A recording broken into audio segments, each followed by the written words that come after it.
All right, guys, we're talking about farming eye for the city guy. I'm the city guy, I guess, for all intents and purposes. And the farm with Matt Rodgers is the Hazelwood Farm in Camden. And we're talking in Camden, like in the heart of Camden. It took me about 1,000,000 years to get here and down some woods and past the old oak tree and the old Mitchell place that burned down in the 70s. Good gosh. We're way out here. This is God's country. This is so gorgeous out here. You forget, I grew up in Vermont, very rural area, and I forget when you live in Columbia and Lexington to come out in the old dirt roads and the curves and the corners. This is gorgeous out here, bro. Oh yeah, I love it. It's off the grid, man, for sure. Sure. Well, tell me about the Hazelwood Farm. We have been a hop farm since 2006 when I first started out with just a few plants. Since then, I've expanded to about 600 plants. We're a full acre of hops.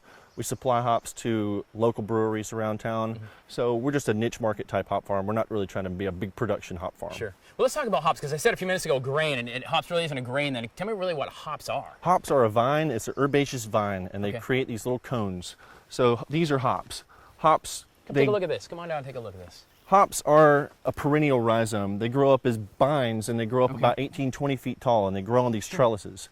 But the actual hop is this herb that grows here on the side of the plant. Okay. It's a cone, and this is what's used in beer to give beer its bitterness and give it its herbal, floral, citrusy type flavors. Okay. So hops used in all kinds of beer, from like the Budweiser all down to the micro Sam Adams brews and the stuff you have at the brew pub. Every beer that's brewed today, unless it's a special non-hopped beer, which is very rare. All beers have hops in them. Interesting. So how much can you supply out of, you say you have a small hop farm here, how many beers or how much can you produce out of here? Well, we're still a very small farm, and we can brew about 10 7-barrel batches out of this. So it'd be about enough beer to supply our pub for maybe 2 months. Okay. And how, with the season, is once a season, or can you regrow these a couple of times through? No, they grow once a year, and then once we harvest them, they're done for the year. They'll come back even stronger the next year. Fascinating stuff. Me without my stepladder, by the way. What's up, Stretch, right?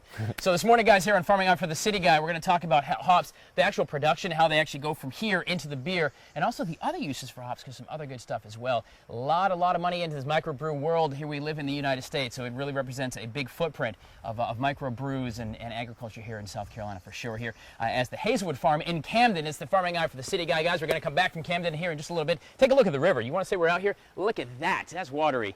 Watery. You know what I'm saying? All right, guys, it is a Farming Eye for the City Guy. We're in Camden, right outside of Lake Watery, on the gorgeous, gorgeous Hazelwood Farm. And I'm talking, you come down this old road, take a left and a left and a left, go down this dirt road through a fence, and finally you come upon this amazing house and its hops farm that Matt Rodgers here operates. And one of the cool things, Matt, you've got your operation. You grow for the Lexington Brew Pub, brewery and all. But the cool thing is you don't need any power or anything like that, because you're going to be totally sustainable, which I think is a really cool part of your farm. Well, you mentioned how far we were off the grid. Sure. It'd be awfully hard to get a power line down here to the river. You don't think they'd go ahead and run it down for you just for nothing? I don't think so. We're not a big enough operation to really warrant that kind of attention.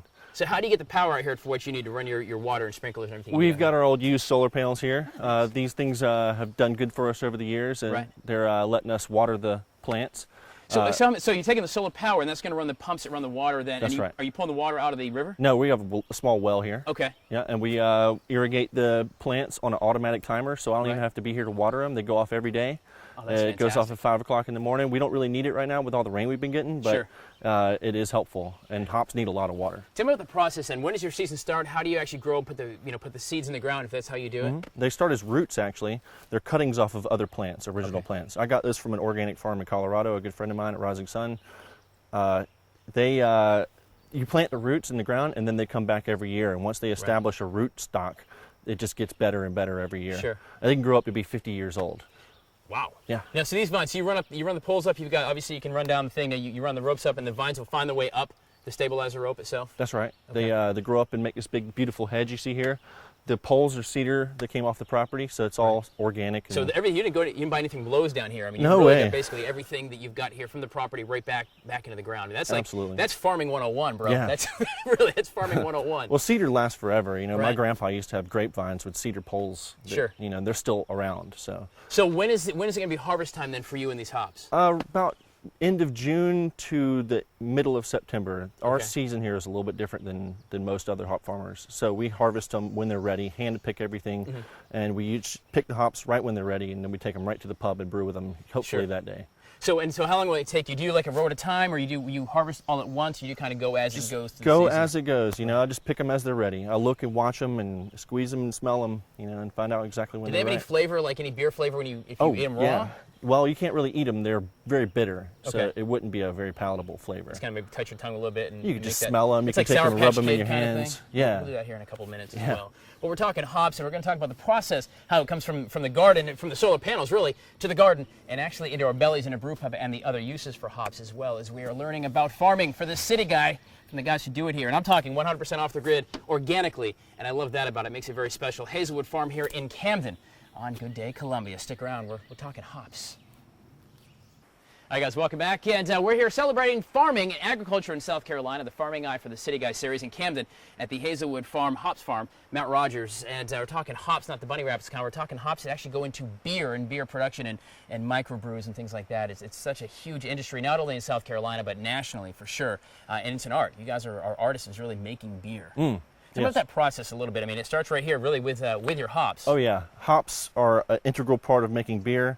People have been making beer with hops since about the 8th century back Friar in Tuck Bavaria. made himself some beer, didn't he? Robin Hood days? Oh yeah, Yeah. ale. Out in Yeah. Sherwood Forest? Remember Sure. that? Yeah, okay. It was a all right. version of beer. There you go.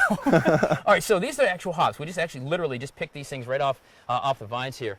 So what do you do? What's in here? How do you actually use these in the process? Well, there's only 4 ingredients in beer. There's water, malt, hops, and yeast. Okay. And that's it.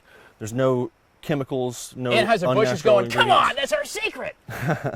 And, you know, being a big part of the ingredients, hops, you know, it's naturally, we need to have people growing them. Sure. So that we can provide for these local breweries and these Right. niche markets and people trying to come up with new ideas and new beers. So do you actually mash these down? What do you actually do with these? Well, before you brew with them, you usually dry them, and Okay. that's you put them in what's called an oast. And that's a way of driving off the moisture and drying them, dehydrating them, and then they become more of a flour type product. Okay. Then you can either pelletize them or use them whole, just like this. Now, Throw 'em when right you into the actually beer. put these into your production, do you hand separate these, or do you actually put them in and go ahead and mash them a little bit? I just throw them all in. Okay. They boil over the Right. course of about 60 minutes. So when you're talking size, like how many glasses of beer is that going to make? My little pile I've made here. That might make about 2 glasses of beer, 2 Really? pints. 2 glasses of beer. Yeah. How long's the process when you're making the beer? The process, it takes about 4 hours to actually brew the batch, and then another 2 weeks for the beer to probably ferment, maybe Right. another 3 or 4, depending on the beer. Why do you think there's such a growth and expansion? You know, I think of microbrews, of course, from New England. I think of Sam Adams. I think of Long Trail Ale. We had Catamount back in the day. And come down here, and there's all these other great microbrews. Some are mainstream buy-in stores. Some are actually just at like Lexington Brew Pub that are just your brand. Yeah. What's the love of that? Well, it's just the entrepreneurial spirit that people have, and being able to be creative and have that gratification of being able to produce something and then have your friends and family and customers be able to enjoy and Sure. see the smile on people's faces when you make something right there for them. I think it's any industry is like that, and this just happens to be one that can let anybody kind of get into it. There you go, just like that. We're going to put links for you at watch.com also to the greater agriculture industry here in South Carolina, but also to the Hops Farm, to his brew pub, and also some links, very interesting reads on these hops as one part of agriculture and the bigger economy of agriculture here in South Carolina. We're going to continue on here in Camden, in the middle of, well, God's country. Look around, it's gorgeous. We're 10 miles in the woods. I wonder if I fell, if I'd make any noise if no one were here. Stay with us, we're coming back. Think about this, $254 million. That's the economic impact here in South Carolina of brewing. Let's do the math, carry the 1, drop it down, 21. We're talking about beer. That's $74 per person over 21 years old in the state, every one of them. That's a pretty big impact, and it all starts right here on a small farm in Camden. Yeah, we're going to talk about that when Good Day Columbia comes right back. All right, guys, welcome back to Farming Eye for the City Guy, Matt Rodgers, at Hazelwood Farm in Camden, the heart of beautiful Camden, in the middle of nowhere. Is this awesome hops farm right here. We're talking about the real economic impact of microbrews and brewing here in South Carolina. It starts, of course, with a small hops farm like this, but there's some pretty significant numbers financially, jobs and numbers here in South Carolina. Huge. It's growing every day. We just passed the Stone Law. Okay. That's what it's been called. But it's going to allow breweries to start serving food, and it's going to just make it a better climate for all breweries to want to expand to South Carolina and open up here, rather than try to move to North Carolina or someplace Sure. where the laws are easier. It's going to be a huge economical impact for our state. A lot of jobs, a lot What are of the numbers? Any rough numbers of what they project? Well, Stone last year netted about $130 million. They're talking about building a $31 million expansion out here in South Carolina. We got Deschutes is another brewery in Bend, Oregon. They're talking about possibly coming to South Carolina. It'd be Right. another huge brewery. Is there something about the climate here for growing the agriculture that makes it beneficial to come here, or is it just The is it water's great or great. good? The water's great. The people are great. You Right. know, the climate is great. Just it's not Smiling really the faces, most. beautiful places. That's right? it. I hear you. Tell me the difference between a brewery and a brew pub. All right. There's a difference in the way that breweries are made to produce beer that gets distributed outside of the brewery. Okay. Brew pubs actually just make beer that just gets sold inside the So if I want a Bel Air restaurant. bar that's a brew pub and I come and I want to try Matt's special ale, boom, I'm not going to go down to Bob's Food and Fuel in Lexington and buy a case of it. That's right. Essentially. We are only able to serve our beer inside of the restaurant. Okay. Breweries are usually only able to sell their beer outside of the I got out you. of the brewery, but with this new law that passed, it kind of makes them quasi brew pubs. Okay. They just So you need can't serve both. liquor. It's going to just Right. expand everything. Exactly. At the beginning of this whole series this morning, Matt, we talked about the other uses for hops other than beer, because you can make the heck out of some beer. What are a couple other things you can actually use hops for besides just actually doing the Homer Simpson go beer? Well, hops were actually grown in Bavaria in the 8th century by monks.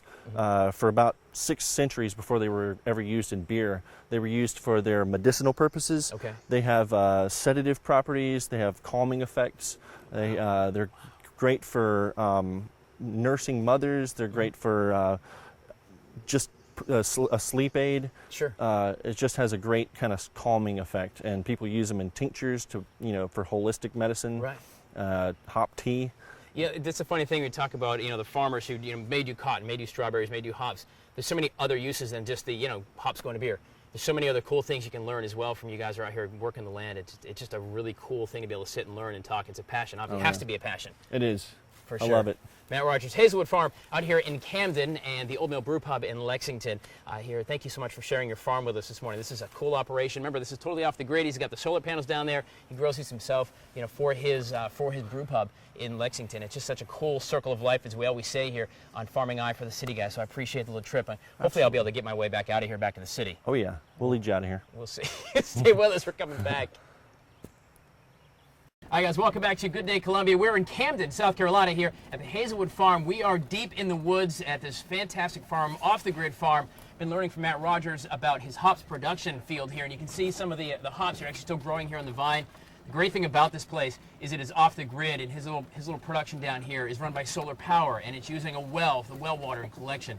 It's just such a cool way to show how agriculture really works. And speaking of agriculture, Lonnie Reichert from Lexington Farm-City, that really is the issue, is the agriculture from the ground to the trees and the vines and the greens to the farmer's hands to us. Exactly. Our purpose is to educate everybody about the farm-city connection and how we depend on each other, and pretty much everything in our life somehow originated from the farm.